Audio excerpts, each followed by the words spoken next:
Welcome to A Healthy Curiosity, the podcast that explores what it takes to be well in a busy world.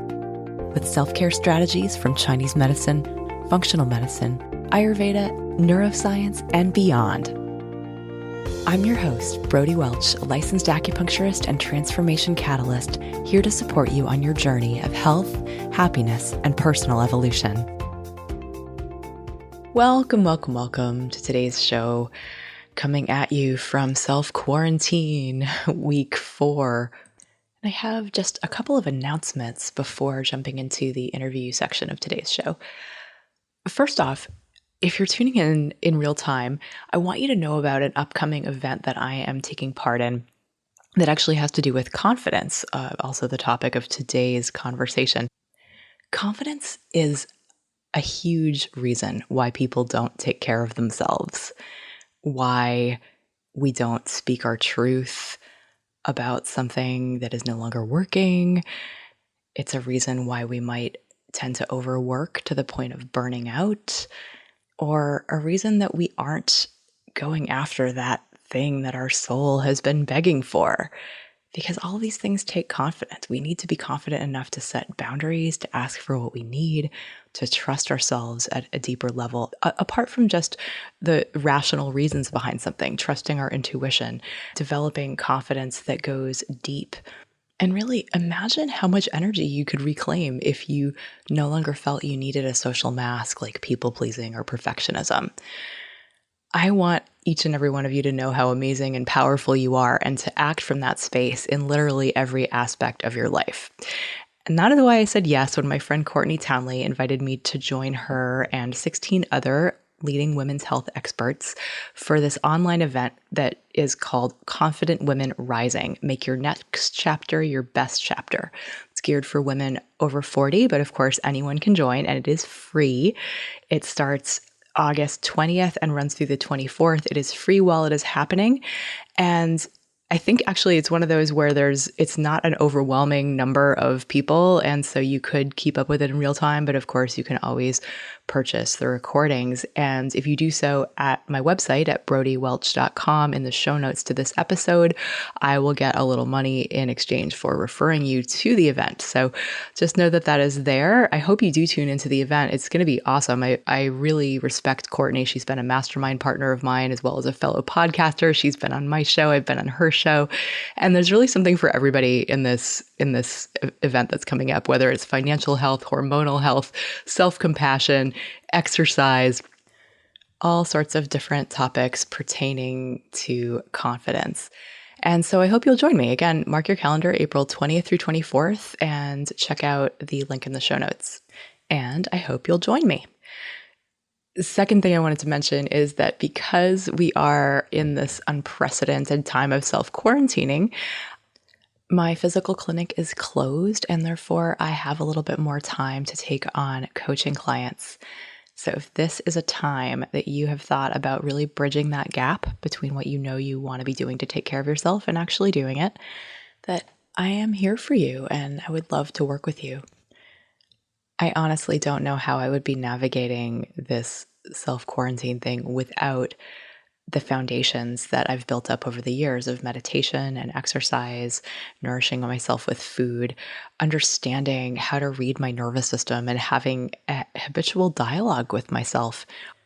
And I would absolutely love to help you come out of quarantine feeling like you are truly embodying self-respect through your daily habits and actions, and really showing up for yourself in a way that will allow you to stay healthy and to serve at your highest level. If there is an opportunity available to us in this forced yin that our society is experiencing, perhaps it is to be able to establish a more sustainable and humane way of taking care of ourselves.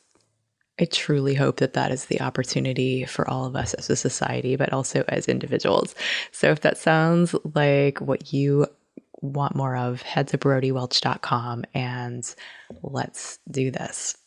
And without further ado, I bring you my conversation with Dr. Joan Rosenberg on cultivating confidence and authenticity 90 seconds at a time. I hope you'll enjoy it as much as I did.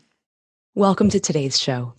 I'm your host, Brody Welch, a licensed acupuncturist, herbalist, and transformation catalyst. And today we're going to be talking about how to lead a confident, resilient, and authentic life that you will love.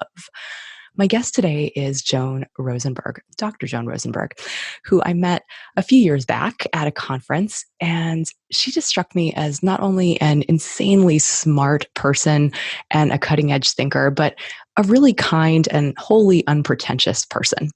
She's a best-selling author, a consultant, and a master clinician, also an acclaimed speaker and trainer.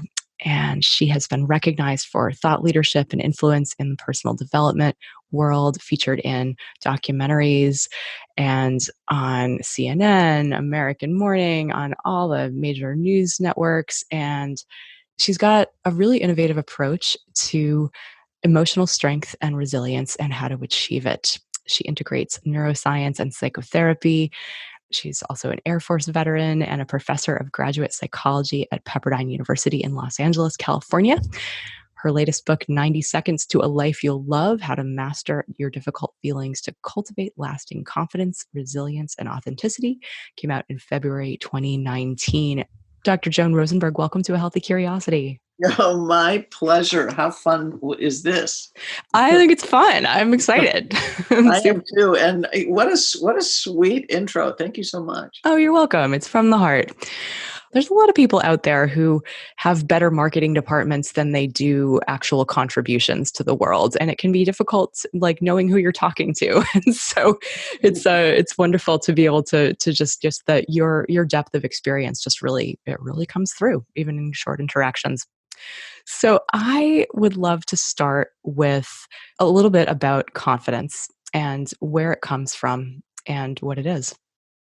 Great question. Thanks for the lead in. I think first of all, it's important for people to understand that confidence is predominantly an inside out experience. Early on in life, we hope that people are treated in ways that are encouraging and praising and kind and really kind of support their efforts to achieve mastery in different things. But I know most of us don't have lives like that. So even if we don't get that early on in life, there's many, many ways for us to achieve confidence regardless of that. So that it's understanding, number one, that it's an inside out experience. The second is I look at confidence as the deep sense that we can handle the emotional outcome. And those two words are super important. The deep sense that we can handle the emotional outcome of whatever we face or whatever we pursue. That's a great definition. So it's about having faith in ourselves, in our own resilience. I wouldn't even describe it as faith. Okay. So the reason I wrote it as deep sense is that it's basically, think of it as coming from experiences of repetition that actually combine our thinking and literally our sensing feeling, the physicality of it, so that what we develop is a deep sense of can-do-itiveness. And this is something that you just said, develop. So I'm going to take that to mean that this is not something that you either have or you don't. It's something that we cultivate. We absolutely cultivate it. We don't come out of the womb confident. Right. And and it can be easy to look around and look at people and just think, wow, she's just a confident person. She just has it all together. I'm not like that. Right. Well, which is the way I started in life, was quite introverted and quite shy and, exquisitely shy. And I would look over and felt like I didn't belong and didn't fit in and was so different. And I'd look over at all my peers laughing together and to the point you just made and go, how come they have that and I don't? And trust me, just going and standing by them didn't cut it. So I couldn't get confidence through osmosis. Right. Right. I like you, I was also very shy and really introverted and right up until high school, I think. And so what did you credit with your own journey into feeling more confident? Well, it's again, I would take somebody down the journey of what I've outlined in the book. the first part is understanding that it's not an outside-in process. It really takes us looking inward and taking a look at how we approach life in order to change those pieces up that are actually getting in our way. And early on in life, I didn't handle unpleasant feelings well. So, and that became a question for me to really delve into in my professional life. So, I two questions that kind of cut across a great bit of my life on earth here. The first had to do with how does one develop confidence? And then the second had to do, as I got into my professional life, what makes it so difficult for people to deal with unpleasant feelings? Because that was, if I look back, that was part of the mix for me, and what part of what was getting in the way when I looked inward. Well, and it's amazing that anybody has any idea how to deal with unpleasant feelings because our culture doesn't really teach us that. That we're a lot of times we get the message to just stuff it down and move on, and that it's sort of it can be, especially for women, it's like to feel your feelings is sort of the ultimate sign that you don't belong in the workplace if it's a male dominated kind of Right. thing, and it's like certainly men are really only allowed to express anger and really very little else. And it's like I don't know that our culture is particularly literate in this area. So and really, who wants to hang out in unpleasant feelings? It's like so not fun. Well, and the thing for me is that it's actually not hanging out. It's understanding that pretty much they're short lived. We find ways to make them linger, but for the most part, they're short lived. And really 90 seconds is that the amount of time that they last? Yes. So let me take one step back, and then Please. let me respond to your 90 seconds kind of comment. The because I want to go back to the confidence piece, and I'm sure that we will make our way kind of all the way through it. Sure. But Yeah. the thing that for everybody to understand is that, or for whoever's listening to understand that, is that the answer to that second question for me, what makes it so difficult for us to deal with unpleasant feelings? The answer to that question actually answered the first question about confidence for me. So it was understanding that our capacity to deal with unpleasant feelings, to experience and move through them, make sense of them, is the foundation of confidence. And so that's the first thing. The second part, in terms of the 90 seconds, so dealing with kind of the answer to that question, then it's like, so how does somebody deal with unpleasant feelings? And what I came up with was what I kind of talk about as a very simple formula. And the formula is one choice, eight feelings, 90 seconds. And the one choice is to choose into awareness as opposed to avoidance. So, and we can distract all sorts of ways: drugs, shopping, gambling, drugs. I mean, I said drugs. And we just, Social media, yeah, Netflix. So just yeah, it's so easy to find a distraction. absolutely. And having feelings about having feelings is a distraction. Like getting into Har- judgment. Harsh self-criticism is a distraction. Anxiety is a distraction in my world. So, Interesting. and It's a multi-layered thing, and if we just kind of come back to I'm going to tune in instead of tune out, that's the choice. that's the choice. So you're choosing into awareness, and the goal is to be as aware of and in touch with as much of your moment to moment experience as possible. And in your book, you get into this idea of interoception, right? That idea of looking at what's going on in the physicality in our bodies internally when we're experiencing a feeling.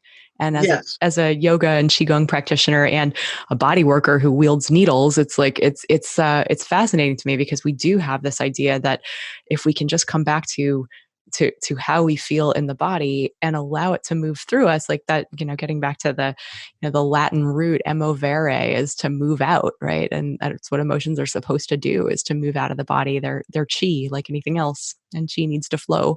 Nice. Very, very nice. I like the combo. And maybe I should include that in the next version of the book. Feel free. That's great. So yes, absolutely. So the one, that's the one choice. The eight feelings are, all I'm doing is asking people to experience and move through eight unpleasant feelings. And the feelings are sadness, shame, helplessness, anger, vulnerability, embarrassment, disappointment, and frustration. And people will often ask, like, why those 8? How come there's a bunch of other feelings or things that I would imagine there? How come those aren't there? And I've chosen these 8 because they're the most common, everyday, spontaneous reactions to things not turning out the way that we believe we need or the way we want. So it's the everydayness of them. Yeah, that makes a lot of sense. It seems like clearly if an emotion is pleasant, we don't have the same aversion to it. And Correct. Absolutely. so these are the ones that were yeah, when things aren't going our way, this is where we go internally. Yep. And across the board, haven't seen it change in Mhm. decades, and I haven't seen it change across cultures. Same thing over and over. So we tune into what's going on. We and then see if we can identify like which of these feelings, like this is like a Yes. menu. Yeah. What am I experiencing right now? Yeah, exactly. That's part of it. So that, yeah, because I think if people keep it vague, like if they just say I'm anxious, they're actually not dealing with it. But once they put a more specific word to it, Hmm. it actually changes the experience for them. So then the third part of the formula is the 90-second piece, what you referenced earlier, and that is that. Couple pieces here that Dr. Jill Bolte Taylor made an observation about kind of the length of feelings, and it was something that actually allowed me to pull everything together. I was always telling people to kind of ride the wave, ride the wave, ride the wave when they were dealing with feelings, but I didn't have, until neuroscience came out, the neuroscience findings came out. I actually didn't have a way of describing it from a more scientific point of view. So the idea here is that when a feeling gets triggered, there's a rush of biochemicals into the bloodstream that kind of course through our bloodstream, activate bodily sensations, and then flush out of the bloodstream in about 90 seconds. That was what Dr. Bolte Taylor talked about. And what I realized at that point was that it wasn't that we didn't want to experience unpleasant feelings. I think we actually want to experience the full range of what we feel. What I realized is that we didn't want to experience the bodily sensation or bodily sensations that helped us know what we were feeling emotionally, and that's what we were trying to avoid. So that in order to help people then stay present to unpleasant feelings, it was this whole notion that you had to stay present to these short-lived bodily sensation waves that were coursing through your body when you were experiencing something that felt unpleasant to you. So again, one choice, you stay aware as opposed to avoid.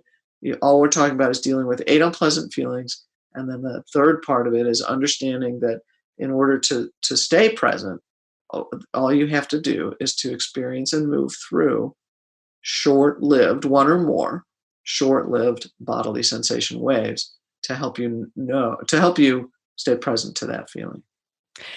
I recently had an experience just this week, actually, where I was feeling a combination of things that I didn't want to feel. I think there was some disappointment and some frustration and some shame, all kind of conflated together.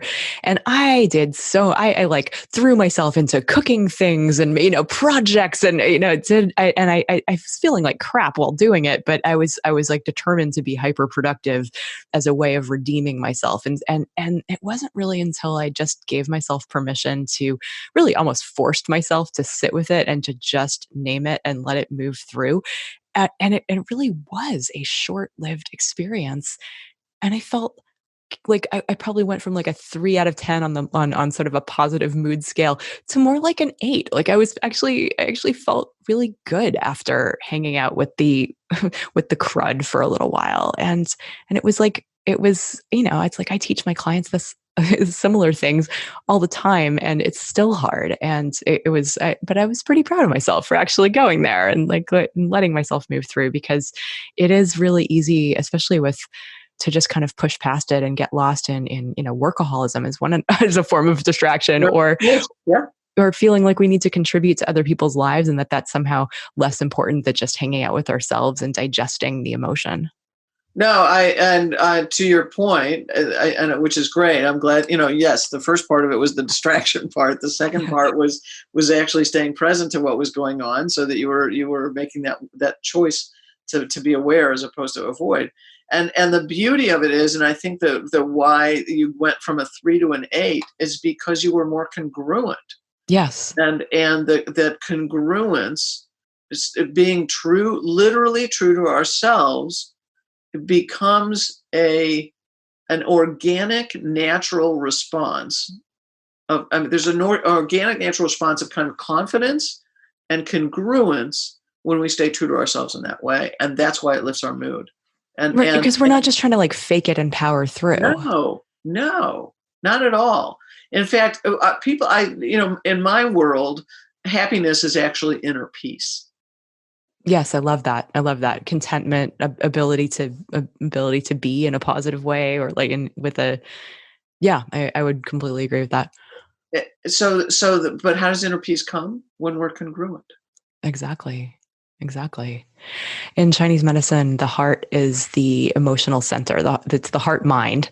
And the heart has to feel all of the experiences. The liver has to move all the emotional chi around, and each organ system is kind of responsible for a different emotion, or that is affected by the different emotions. But stagnation of any of them, I call it shoving it into your liver, basically like pushing it down, creating stagnation, creating a level of tension in the body that is stored somatically or emotionally, like that the liver is supposed to pass on everything to the heart, and the heart then integrates it into your life experience. And so it's like anytime there's a backlog, it's like the heart doesn't really have access to what's really going on.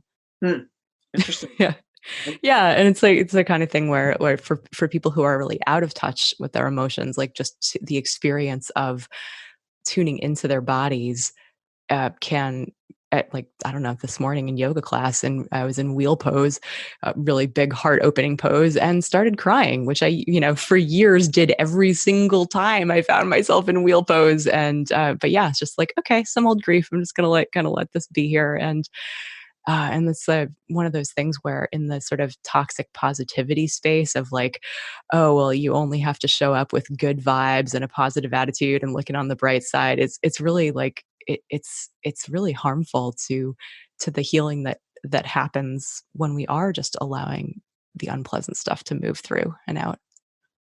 I'm in total agreement with you. The beauty of it is that you have a way of actually adding so much depth to understanding the emotional part as you bring in the Eastern side of Yeah. yeah. The word congruence, just I love it, because to me it also there's a congruence of like that when the inside matches the outside, when you're living your values, when you are, when you're expressing what's really going on, and that is a form of authenticity that is unavailable if you are almost hiding from yourself emotionally. Yes, yes, definitely. And so if we're so the way I think about congruence is that our actions match our words, and our words and actions match our thoughts and feelings.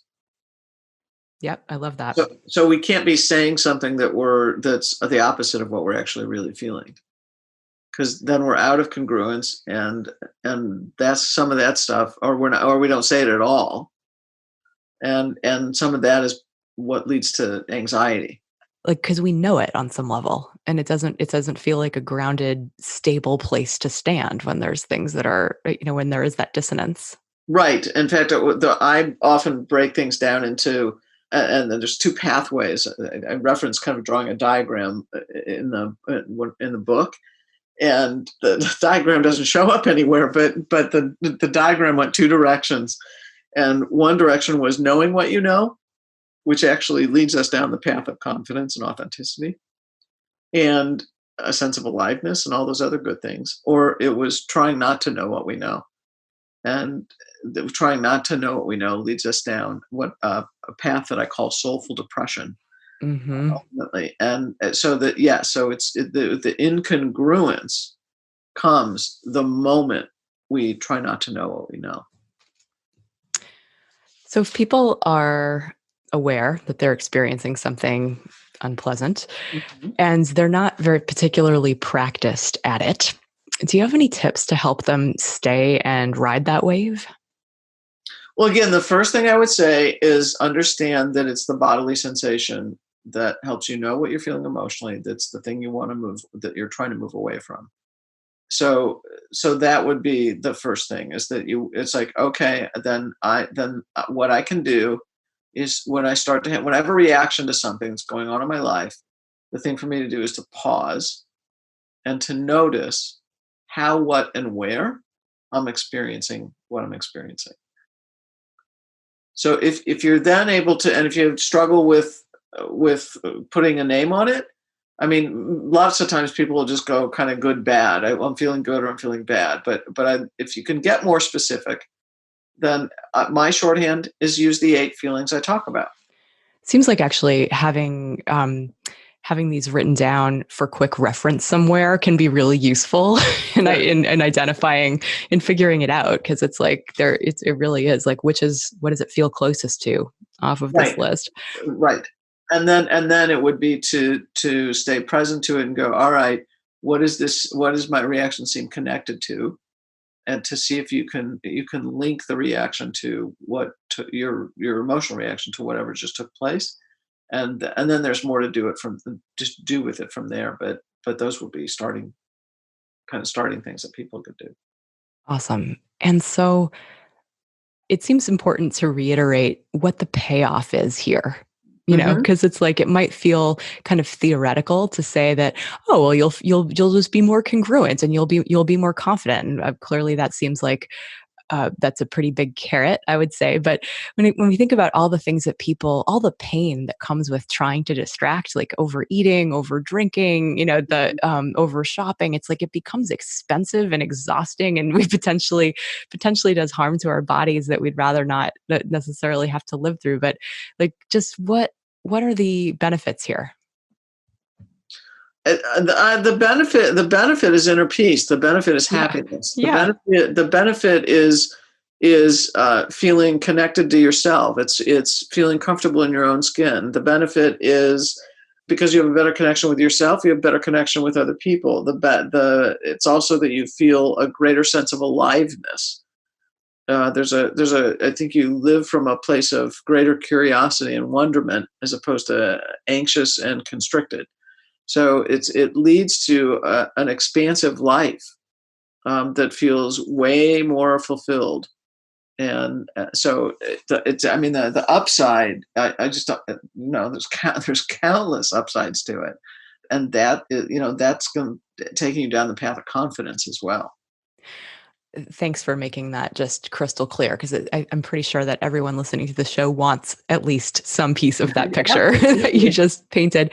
And a lot of people deal with anxiety, and are like that. You talked earlier about sort of that negative self-talk or anxiety themselves being sort of next level distractions or Okay. other things. So I'd love to get into, for those of us who do have the harsh inner critic, for example, and are, that where we might not even leave enough room around having an emotion because we have that voice in our head saying that we shouldn't be feeling it in the first place. What are some techniques that we can use, or what would you suggest for those of us who are maybe letting our critics or our anxiety prevent us from going there? Well, we're talking about two different things. So Yep. tell me which you would like to tackle: Yeah. Well, the the anxiety or the harsh self criticism. let's do it. Do self-criticism first. Okay. So the first thing I want people to understand is that, again, in my world, in my mind, the harsh self criticism is a thought hijack of the 8 unpleasant feelings. As in, yeah, it's a layer of interpretation. And no, it's a distraction. It's a distraction. Okay.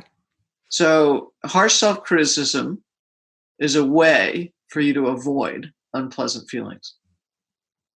So if we catch ourselves, if we hear that inner critic, Then you're distracting yourself from unpleasant feelings. got it. So then maybe like the other voice in our head could be, thank you for your opinion. We're going to tune in right now.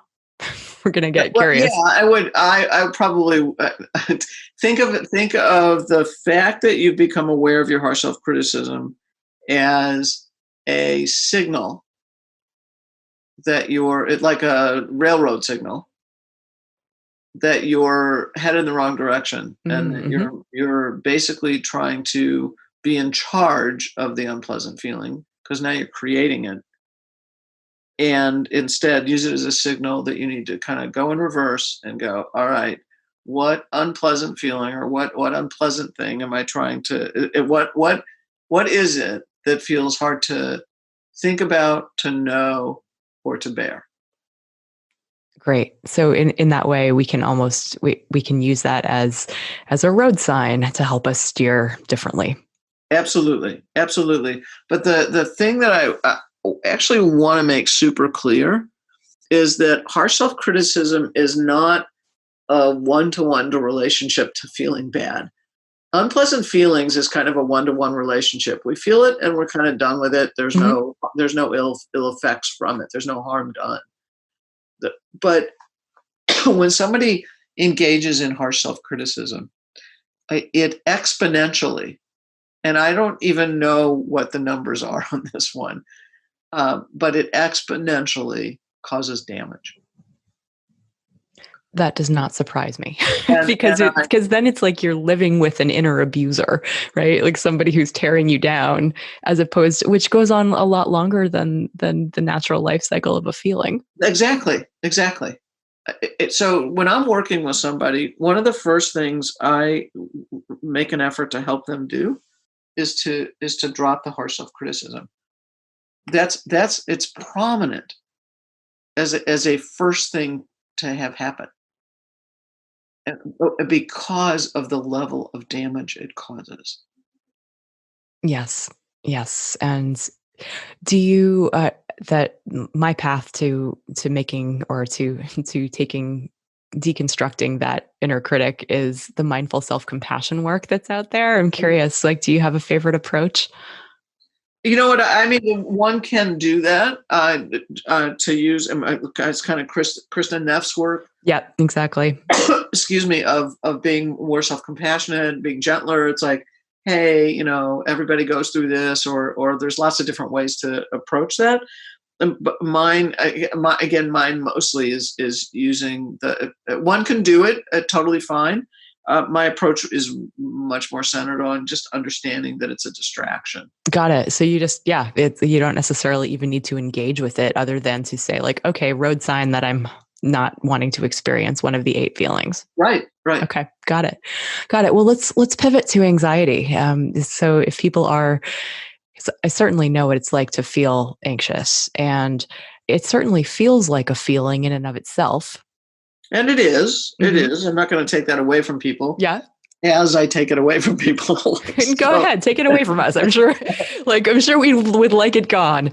so again, understand. I think of actually, let me walk you through it. Yeah, great. I think that the words fear and anxiety are both overused and misused,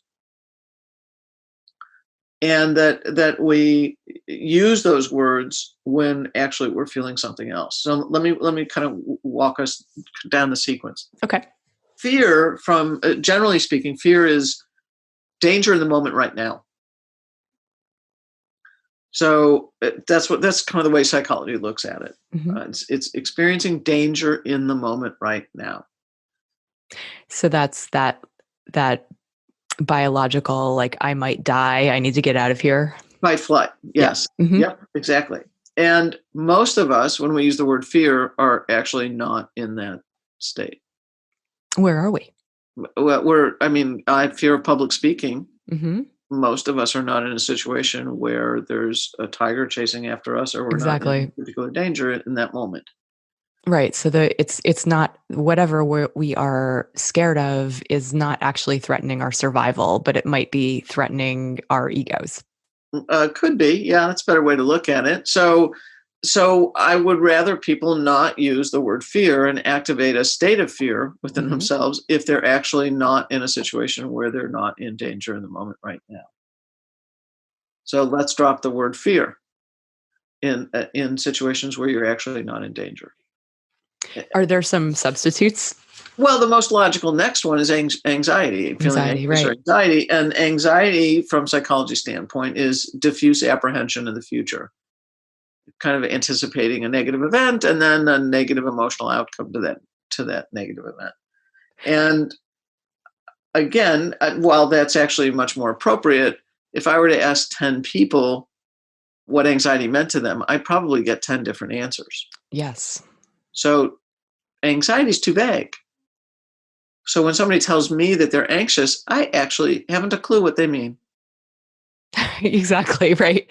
Because So you're not looking through their lens. exactly, it's like it's way too vague, and I know countless seasoned professionals that will simply accept anxiety, and I don't. It's My, like I don't know what that means. yeah, my favorite follow-up to that in clinic is, what does it feel like? Put me Right. inside your body. Describe to me what you mean, because that, from a Chinese medicine standpoint, is how we are able to make a differential diagnosis. Uh, Right. So again, so Yeah. I'll follow your lead in that regard. And what I want to do is to be more specific, right? And the thing is that what I found from that standpoint is that it's a cover for the eight unpleasant feelings. Mm. So if I then if somebody uses one or more of those eight, the next most obvious one people will respond with is that they feel vulnerable. They feel like they could get hurt. Okay, so then now that makes much more sense. If I'm going to go do public speaking, I feel like I might get hurt. I'm feeling vulnerable. I'm being exposed here, right? And how am I going to get hurt? I might experience one or more of the other seven feelings Right. out of People the might not like me, and then I right, would right. might feel embarrassed That's or right. Right. disappointed, or yeah. Right. Yeah. So two things here. The way we handle vulnerability is to be able to handle the other seven feelings, because vulnerability is one of the eight, and the outcome of being vulnerable is all the other seven. So vulnerability is like a gateway drug to be our ability. It opens the door to being able to experience everything else. Which vulnerability? Vulnerability. Yeah, absolutely. Okay. Yeah, yes. But the one other thing here is that what I find is that not only does anxiety act as a cover for the eight unpleasant feelings, again, and the way I would sequence that is notice whether you're vulnerable first. And if you're not feeling vulnerable, then it's likely to be one or more of the other seven feelings you're feeling.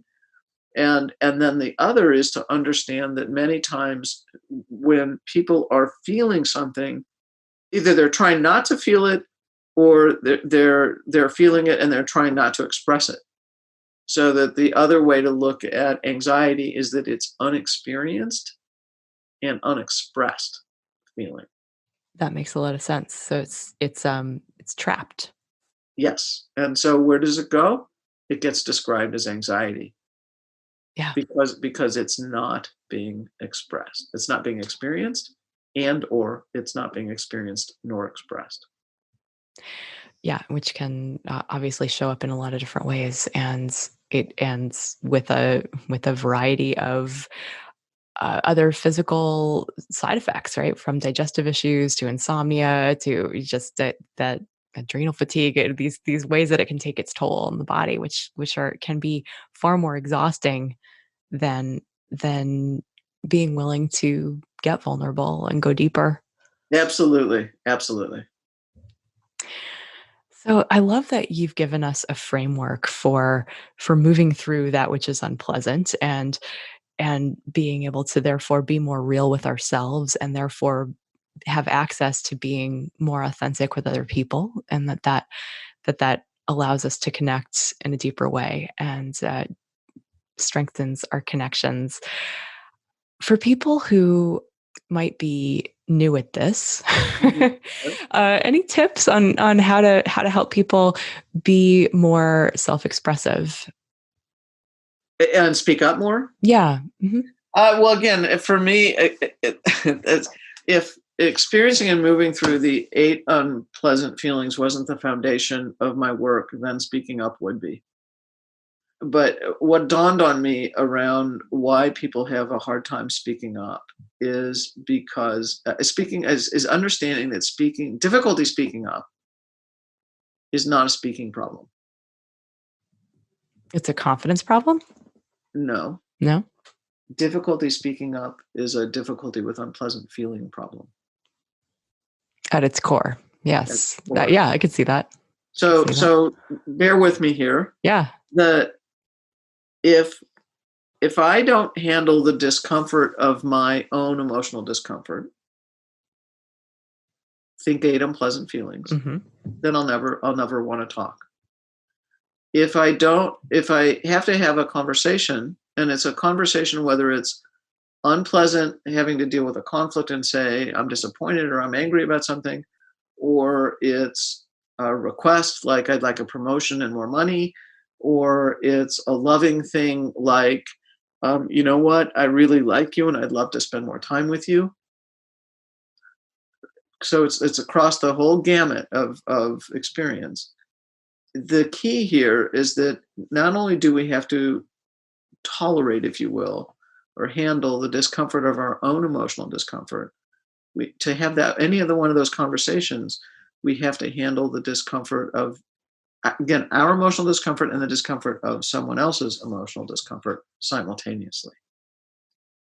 Yes. Yes. And all of those things requires vulnerability, right? Exactly. So, and what does vulnerability require? Being able to experience and move through the other 7 feelings. Yes. Right. And um, willingness to put it out there when we can't Right. control it. Right. So the first thing to understand about why it's hard for you to speak up is because you probably don't want to be embarrassed or feel shame or feel what any one of those things. So it's or you don't want to handle someone's response. You don't want to have to go into it feeling the discomfort, and you don't want to handle the discomfort of whatever might come as a result of that conversation. So, but it's all emotional. Yes. Yes. And that's the only reason people don't speak up. It makes so much sense, right? The more comfortable, like, and again, to go with the Chinese medicine metaphor, if each of the different organ systems is said to be like terrain in the inner landscape, and the heart is the ruler, the emperor doesn't have to go like set up shop. It doesn't have to build a castle in anger or in fear or in any of these other places, but it does have to visit. Otherwise, it loses like the authority over that dimension of the Mhm, self. And mhm. it's like, or just like having a family member that we don't particularly like, but we want to keep them as a part of our connection. It's like we don't have to invite them to move in with us, but we do have to visit from time to time. We do Right. have to Yes. become Yeah. literate with the, and fluent with that person. And then it's less awful. We develop a tolerance. Right. So and let me walk us down one other super important piece around this. And Great. and again, think that the foundation to confidence is our ability to experience and move through the 8 unpleasant feelings. The second most important part here is to be able to speak up with ease. And that, again, it's our speak our truth. And that doesn't give us license to go say anything we want to say to someone else, especially if it's not kind. It's speaking our truth from a positive, kind, and well-intentioned place. But the thing that I want you to understand here is that it's not that we know ourselves and then we speak, and it's not that we are confident and then we speak. The truth of the matter is, it's as we speak and through speaking, not only do we come to know ourselves better, that's how we develop confidence. So it's through the act of speaking. Confidence, I've heard, is one of those things that we see evidence of it when we do it. Exactly. So that's the third part. So the experiencing moving through 8 unpleasance is foundation. The second is speaking up. The third is taking action. So again, same thing. It's not that we're confident and then we go take action, whatever it might, learning a new skill, saying something, whatever it might be, whatever that action requires. It's through the action taking that we develop confidence. And it seems like as well extending the arc of congruence from Yeah, absolutely. along this axis from inner to outer of thoughts and feelings to words to deeds. Correct. Yes. Joan, I feel like I could talk to you all day about this stuff, and yet I know you're a busy person. So I wanted to see if there's anything else that you feel like it needs to be added to this discussion in order for people to really put this into practice. This idea of getting comfortable with the eight unpleasant emotions, and being willing to hang out there, being willing to let it move through in that quick way, in order to develop feeling more confident, more authentic, and more resilient. Well, the resilient piece comes with attitude plus the other things that we've talked about. Mm-hmm. So it's holding beliefs and attitudes that allow us to persevere and to sustain. Like I'm going to turn every experience of my life into a learning experience would be a great one to hold. The I mean, again, it's for me, it's really helping people understand that there is a sequence or a pathway to developing confidence, and that it can be developed, and that the things that we've talked about are crucial in helping us do that. So again, the foundational piece of experiencing and moving through unpleasant feelings, speaking up. I don't have enough words to describe the profound impact that changes within someone when they start using their voice. So, absolutely crucial. The other really crucial thing here is taking action. So, if a person does those three things, they will move their lives to one of far greater confidence and far greater authenticity. And as a result, start to experience again that inner peace that I consider happiness. So awesome. 90 Seconds to a Life You Love is the book. I'm so grateful for the work that you're doing in the world, and I really appreciate you joining me for this conversation today. Honored and thrilled. Thank you so much. Thanks for listening today. To check out the show notes, get on my email list, or drop me a line, head to brodywelch.com. That's Brody with an IE and Welch with a CH. I'd love to hear from you. If you learned something new or feel inspired to try something different in your life, I'd love for you to pay it forward by sharing this episode with a friend who you think could also benefit, and give them a reason to listen. You'll be helping to create a world where we encourage each other to embody self-respect. Till next time, be good to yourself.